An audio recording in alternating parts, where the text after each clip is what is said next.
Yo, this African Ant, this little segment is called the Pull Up. I got my man Walt from the War Room. How you feeling, baby? All good. You already know. Thanks for pulling up on me, bro. Yeah, we gonna be pulling. It's gonna be called Pull Up. We gonna pull up on Browns fans and see how they feel about the Browns and the progress we done made since the beginning of time.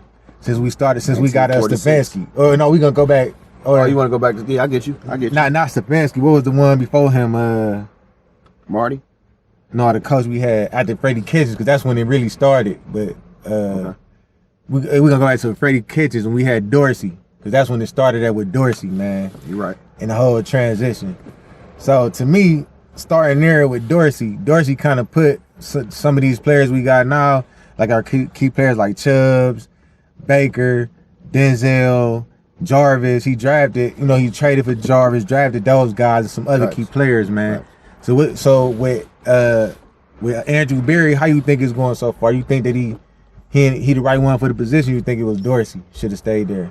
Well, I think they did the natural progression, what you do when you're a winning organization, for real. Basically, I think sometimes you get a person that can pick the groceries, but that don't always mean that they can cook them.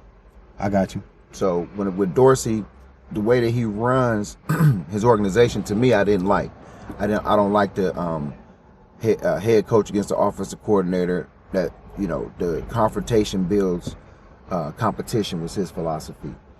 So everybody wasn't on the same page, in my opinion, right? But with these guys, I think that they know what they're talking about, and it's just not about the analytics. But I think that it's working. So I think they're doing a damn good job. Personally, I think they're doing a good job. I do too. So let's so with Andrew Berry, the players he got, was a Dale pick. He got that defensive tackle from Cincinnati. I can't think of his name right now. Okay. But he opted out to play this year due to COVID or whatever. And he got, who else did he get? He got the other linebacker from LSU too. Oh no, that was Dorsey that got him, right? Yeah, Dorsey got he got Dale Pitt last year, and a few, that's the guy. He only got one draft so far, right? This is the second draft. Yeah, this is the second draft. Right. This is the second. He got Dale Pitt. We got an offensive tackle from Alabama, Jedrick Wilson Jr. We got Greedy Williams. We got what's the tackle that stepped in last year in the playoffs? Man, he did out cold. Wyatt. Yeah. Then we got the other dude too. He did a damn good job. Remember, we were talking about Odell. We were talking about Odell. So that's what I want to go on. Yeah, so we just drafted yesterday Anthony Schultz from Auburn. And he got like a 4.3 speed. He a speedy receiver, you know what I mean? And then on the offseason, we gave Hollywood Higgins, we extended his contract for a year. You know what I'm saying? And Jarvis, we got Jarvis to 2023.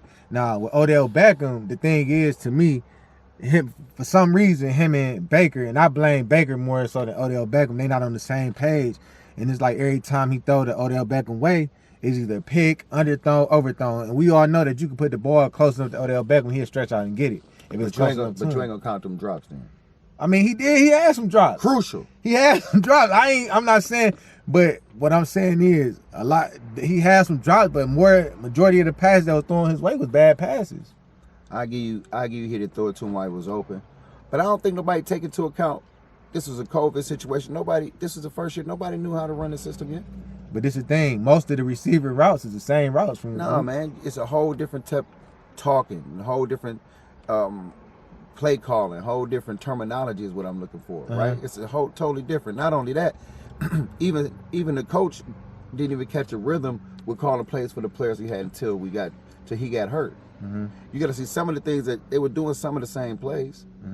I think that there's no way you give up an Odell Beckham Jr. Like, I go back to the Dallas Cowboys game.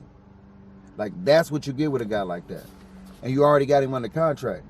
So I'm saying, like, if you're not under contract, all right, but why let him go to Tampa Bay? Like, why do they want him? But this is the thing though, if our chemistry without him was better, you know what I'm saying, than with him. Though. I don't personally don't think so either, but I'm just going off of what everybody's saying and what the stats say. The pundits. What the stats say, because the stats is that he had less picks without Odell Beckham being in the well, he had field. Yeah, he did, but it's a lot of different things that went into that too. Like, you got them weeks where Nick Chubb wasn't the starting running back. He was hurt. Beckham was still there. Mm-hmm. You know, so that changes the offense a little bit, right? So, you know, it's some things that happen throughout a game where maybe you try to take a shot at them, but I think I put it the fault more on the coaching staff and the play design for Beckham than I do either him or Baker Mayfield. Because at the end of the day, you have to put them in position to succeed. Like if you look at Tyreek Hill for Kansas City, if he run regular routes, he's not going to be successful. Right. If he just runs straight route, so what they do is they bring him in the slot, make him run a post to the outside. So the safety right here got to make a decision. Mm-hmm. So if he dropped down, it's too late because he run a 4-2, 4-3, and he gone. It just simply throwing it over the top every single time. That's a fact. Every single time. So it's not just about the quarterback, but I mean you got to put him in a position to succeed. But the thing is, we know Odell Beckham is like you get him going. Anything can happen with him, but the problem is we seem to get him going late. When we try to throw his way, it seems like it's either forced or he just throwing it just to shut him up. You know what I'm saying? I'm just saying that's two different. Well, you can't have it both ways then. Yeah, but I mean, either you're gonna force it to him and try to make him make play, or you just gonna let the game come. But I think he forcing it to him because he ain't looking his way when he need to. Because it'd have been plenty of time Odell was wide open and he didn't even look that way. And now that Odell come like, what happened? I was open. Now he feeling some type of way. He feel like it's pressure on him, so he just force it to him the next play and it be a bad play. I get that. You know what I'm saying? And I think just as long as they wasn't under no type of pressure. Mm-hmm. You know, you gotta. It's a lot of things that go into that time of thing. But I give it to you. He overshot him. But Odell dropped a couple. You know, did. I think if they like what they doing right now, like as I look at some of the receivers' names that's down there with Baker Mayfield, I don't know if I seen Odell Beckham Jr. Did you? Let me see, because he's supposed to be in Florida throwing with some receivers, right? Mm-hmm. So.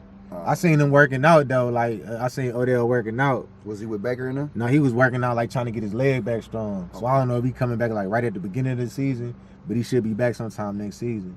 Okay. You know what I'm saying? I think a game changer, man. I think that he definitely a game changer. You can't afford to not have him. You can't. That's a fact. Like he definitely is a compliment to our team we got. But if you don't use him right and get him involved early in the game. You know what I'm saying? Just later in the game when you're trying to force it to him, it's going to be a disaster. I think that's why I say we had a different quarterback. I know you, and it's safe to say that you're a Baker fan. I can tell by it's not just that I'm a Baker fan, but I'm not. I'm encouraged by Baker Mayfield's play. So it's not like when he first drafted him, I wasn't on board. I thought they should have gotten Saquon Barkley and Chubb for Denver, the linebacker. Mm-hmm. But Bradley. But now that I go back, like in retrospect, I think that the GM did the right thing by drafting Baker Mayfield because they don't want Sam Darnold. Mm-hmm. Like let's talk like which one of the guys would you rather have? I wanted Sam Darnold. I'm gonna keep it real. At the draft, I was feeling like, why they didn't get Sam Darnold? He's on the second team now. Yeah, I know. He you know, but that's what I'm saying. Like, we can say Baker is or not, but he's progressed. If I watch the last 7 to 9, he had progressed. 9-10 games, especially the playoff games. I'm a fan of Baker Mayfield. He had progressed, but this is my thing. I don't think he is that franchise quarterback. If he proved me wrong this year, I'm comfortable with saying it because I see he got the potential. But he not that. Is this year this season coming up? He did all right from his first season to his second season. He went backwards. This last season, he kind of in between. He haven't really. No, he's definitely past average in this season. I think he like more so in between. He didn't really show me. He was way better the first year. He was letting that boy rip. He wasn't better his first year than he was his last year. I think he learned more last year than his first year, but I think his play was better his first year from these last 2 years. That's in my opinion. I think you're going to have to take into account that this is the first time, I believe this is the first time that he didn't have consecutive years with the same head coach and also offensive coordinator. Like he really can get, if you think before that, let's think about how many different people that you had with him.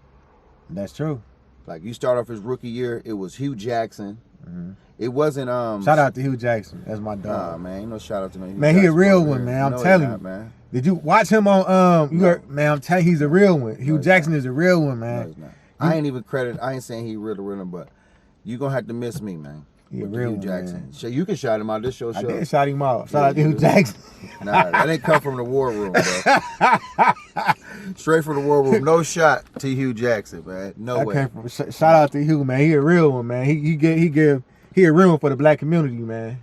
I respect him for that. And I think he had a raw deal because he ain't had no talent. It ain't no such thing as no talent. He ain't had no talent. Do we have telling when he was coaching until we got Baker and them and they fired him because the offensive coordinator sabotaged him because he wanted the job, and he started a little beef with him and Baker. Listen, first of all, for him to say that, it's gonna be true. All right, I give you that. But first of all, that's Dorsey's doing. That's how he operated his business. That's why he left Kansas City. That's how he get it down, right? The thing about as far as what you mean his doing? He put this coordinator against that coordinator. He puts the GM. I'm just telling you, he put the GM against the head coach. He make it a chaos thing because chaos breeds competition. That's his philosophy. But in respect to Hugh Jackson, the thing I didn't like about Hugh, and it didn't even really have much to do with football, is when the players had an opportunity to kneel, or not kneel, but how he expressed how his players was not going to be kneeling, and just kind of not on the side of our people in that type of environment. When if he is taking direction from the owner to do these things, makes him a lot worse, in my opinion. Anyway, if you know it ain't right, that you tell him don't kneel, and you tell him to kneel anyway, just for your personal gain or to suffice to your boss, then that's not right to me. That's my knock with Hugh. That's my knock with Hugh. And I seen Hugh Jackson before he got to Cleveland. He wasn't that talented of a coach or GM to me when he was with the Raiders, when he made Terrell Pryor the quarterback. Right? So, and ain't no disrespect to him, like man to man, but to go 1-31 is too late to start speaking up. You got to start speaking up, motherfucker, when it's 1-8 and 1-9. Like, listen, this ain't about me. This is about them not giving me the piece. Don't do it 2 years when we starting to roll and get better. I ain't never hear him say that though. I'm saying it because from what I see, I didn't hear him say that. But what I'm saying is, he said that him and Baker it was something going on with Baker. That's why when we played Cincinnati, he was coaching over there. Baker was doing a little annex and shit because of the offensive coordinator that Hugh brought in from Pittsburgh. He was putting shit in Baker's ear, and Baker felt like, oh, he don't want to play me. He want to play Tyrod because he black and then he wanted to get Tyrod the opportunity, which he was rightfully so, because Tyrod was a good quarterback. He got a raw deal where he just went, but he had the whole the offensive coordinator like, you should be playing. Paul saying he was a good quarterback, and I'll let you roll. I think he was a good quarterback, man. I like Tyrod Taylor. I think he protected the ball because he didn't want to throw a pick. I think he was holding it too long, but I think that he was a decent quarterback though. See, when you like a person or like a quarterback, you don't start off with their bad attributes first. But listen what I'm saying, though. I'm just telling you his faults. It's the only fault that I see. Man, that ain't what you do when you start out with a quarterback that you like to talk about his bad stuff. I got to keep it real. You got to say take the good with the bad though. He's not good though. We can agree to that. And I know you like every quarterback that comes through Cleveland. Man. No, that ain't true. It's quarterbacks I didn't like. It's quarterbacks I didn't like. As soon as they had a good game, you like. It's quarterbacks I didn't like. No, definitely didn't like him. No, I did not. I never liked the Charlie Fry. Straight from Akron. He was terrible, man. Brady Quinn was terrible. Out of all them quarterbacks, I liked it. Colt McCoy, because he didn't play bad for us at all. I liked the Colt McCoy. Bum. I liked the Derek Anderson. Bum. I like the Josh McCown. Super bum. Times 10. Because his winning percentage was bad? No, because he played bad. A lot of times. I like the McCown, and I like the Tim Couch. I just felt like he didn't have an offensive line. Tim Couch was good. He ain't had shit to go off of. This segment is brought to you by Carland, home of the quality used cars. You get any car you need for $1,500 and up. Come talk to Walt Wheels. The best cars and the best deals, all right? Who is going to be responsible more for the success of our team? Is it going to be the coach? Is it going to be offense? Or is it going to be defense? Who's going to lead the way? Offense sell tickets, defense win championships. But so what's your answer? With that being said, it's a collective. It's all of them. That's how you gonna surprise me? Damn. All right, we'll keep it real. Okay. Damn, man. They gonna put it on the quarterback. They gonna put it on the quarterback and the coach. That's what they gonna put it on. That's how I go. The head coach and the quarterback, they gonna put it on them whether they do good or do bad. What do you feel will be our biggest strength in regards to our team this year? What's our biggest strength? Nick Chubbs. So offense, and, running game. Hunt. Mm-hmm. Yeah, our running backs. Playing our play through our running backs. I think is our biggest strength. That's what got us to where we was at. Yeah, the offense through our running game. But I will tell you, offense, like you say, I think that's going to be strong for us. But for me, I think the same way that we loaded up on offense, and that was a whole mind state last year, I think we just turned around and did the same thing this year. And we not, like you said, Greedy Williams wasn't around, nor was Dale Pitt. Right. Now, Dale Pitt, Greedy's a dog. Dale Pitt, though, when you go back and understand from high school to where he at now, man, he a dog. He's definitely a dog. He hurt that knee, but he's definitely, you mix Achilles. He ruptured his Achilles tendon. He'll be all right. Nigga's young, man. This ain't back in the day. That nigga be Have you ever had the high knee surgery? No. Yeah, you don't know that feeling, boy. No, you know what it is? I'm gonna be honest, cause like I just had mine was meniscus rupture. You know what I'm saying? That was bad though. But it wasn't that bad. It is bad because you ain't got nothing. You know, it's right here. It's in the inside. You ain't got nothing in between your bones. Just bone on bone, and all they do is it's inside. It's like bone on bone. Okay. Mine was in the inside though. It's you got one up, one down. One of them was ruptured. The other one was tore. But the thing of it is, it ain't so much the injury. It's your mind. It's a mindset. Cause it's like, when you doing your rehab, it's like you feel like you can't do it because your mind telling you that, but you really can't do it. So it's a mind thing, man. It's like, it's a mind thing. You be scared when you get back out. Like I went and try to hoop again. I'll be so scared to get hurt again because I ain't trying to be sitting up missing money like that. You know what I'm saying? Now there you go. It's a mind thing. Now you was about to get to my point. I'm glad you said that, brother. That is the mother got $1 million money on the line. Right. Guess what? He'll be back in 8 months. Yeah, that fear to run again be got the dough when that motherfucking $8 million signing bonus due. It do. But I think he'll be all right, man. Them guys been hurt before. Yeah, them dudes been hurt before. The fear ain't the run. The fear is getting hurt again. Nobody want to get hurt again. Yeah. I broke 6 bones, 4, 5, 6 bones. Trust me. Especially when it's your leg, because I had pain for a whole year, man. Like, it was all uncomfortable. This the pull up, man, and we always, out. Man. I appreciate Make sure y'all tune in to the War Room, man. Anytime, man. Pull and up. Come down here and get a car, too. Pull up. 14307 miles, man. Pull up. Peace out.